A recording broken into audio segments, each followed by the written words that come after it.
Students and viewers, we are going to share the topic of internal and external economies.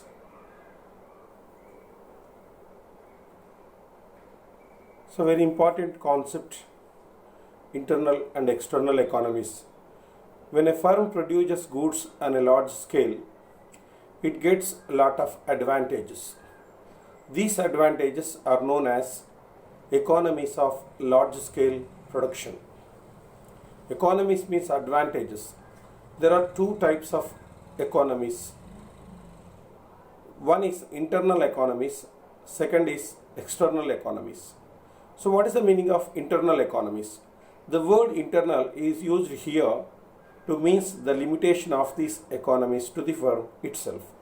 Internal economies are those which are open to a single factory or a single firm independently of the actions of the other firms. Internal economies are reduction in the cost of production which unto the firm itself when expands a scale of production and size and efficiency.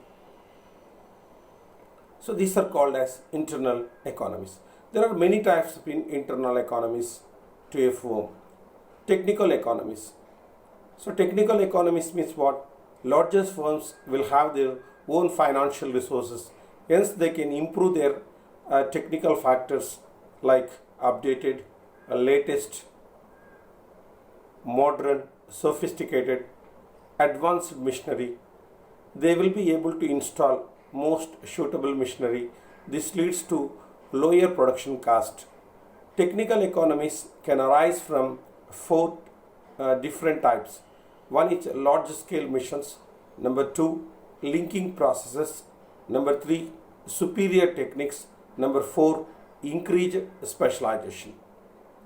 And second internal economies are marginal managerial economies. Managerial economies means what? The firm can gain managerial economies by employing experienced and professional heads to the various departments. Each department is in charge of an expert. Experts are able to reduce the cost of production under their supervision. A right man in the right post. That is a concept used in the managerial economies. Marketing economies. The scale of a firm is increased. It obtains economies of purchase and sale. The firm purchases on large scale, it gets all the inputs at a cheaper rate compared to the smaller firms. So marketing economies arise from own transportation facility, bulk purchases, advertisement, sales promotion techniques. So these are called as managerial economies. Number four, financial economies.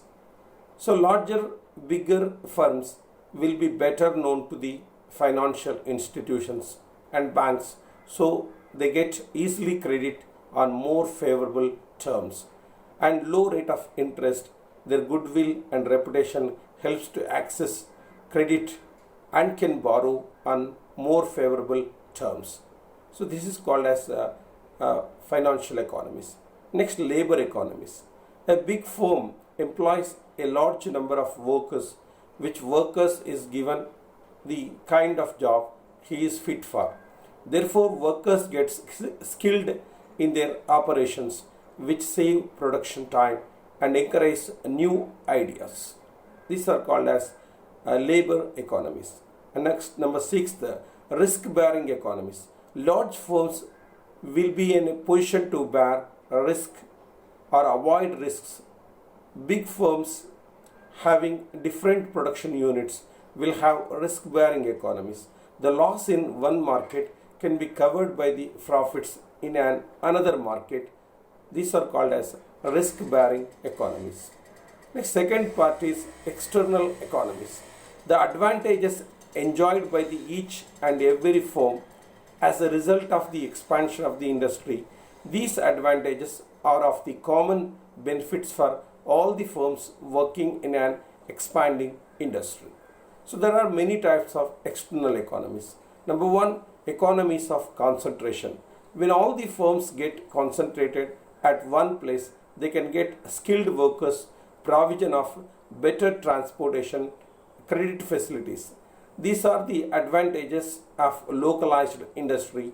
Banks and financial institutes come forward to establish their branches in industrial areas. They issue loans at lower rate of interest to the firms of the industry. So this is called as economies of concentration. And next, economies of information. As the number of firms in an industry expands, possibilities of many collective cooperative ventures can be started. Example, publication of newspapers,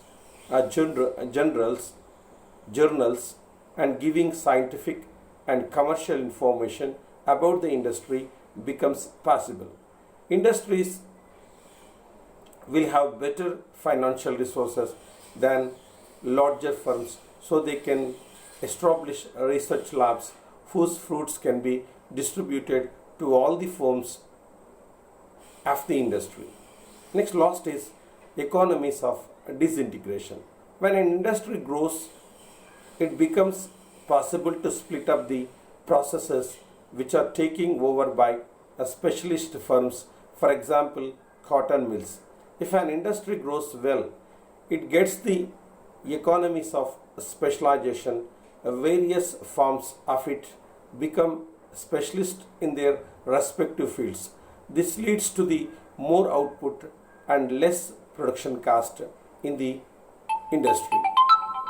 So thank you very much.